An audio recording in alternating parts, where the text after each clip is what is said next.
ہندوستانی تہذیب میں ندیوں کو ماں کا درجہ حاصل ہے۔ ہندوستانی تہذیب و تمدن کی بنیاد ندیوں کے کناروں پر رکھی گئی۔ گنگا، جمنا، برہم پتر، ستلج، راوی، بیاس، گوداوری، کرشنا، نرمدا، کاویری جیسی ندیاں صدیوں سے انسانی زندگی، زراعت، تجارت، مذہب اور ثقافت کا مرکز رہی ہیں۔ یہ ندیاں نہ صرف پانی کا ذریعہ ہیں بلکہ روحانی عقیدت اور سماجی ہم آہنگی کی علامت بھی سمجھی جاتی ہیں۔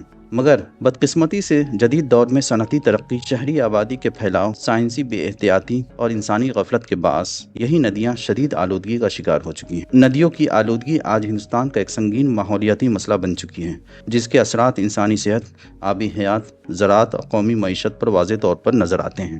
ندیوں کی آلودگی پورے ماحولیاتی نظام کو متاثر کرتی ہے۔ پانی، مٹی اور ہوا کا قدرتی توازن بگڑ جاتا ہے، جس کے اثرات فصلوں اور جنگلی حیات پر پڑتے ہیں۔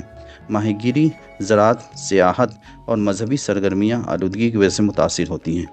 اس سے لاکھوں افراد کی روزی روٹی خطرے میں پڑ جاتی ہے۔ مذہبی رہنماؤں کے تعاون سے ماحول دوست رسومات کو فروغ دیا جائے، جیسے قدرتی مٹی کی مورتیوں کا استعمال اور مخصوص وسرجن مراکز کا قیام، سنگل یوز پلاسٹک پر سخت پابندی لگائی جائے اور متبادل ماحول دوست اشیاء کو فروغ دیا جائے۔ ندی کنارے درخت لگانا، ویٹ لینڈز کی بحالی، بائیو ریمیڈیشن اور قدرتی فلٹریشن جیسے طریقے اپنائے جائیں۔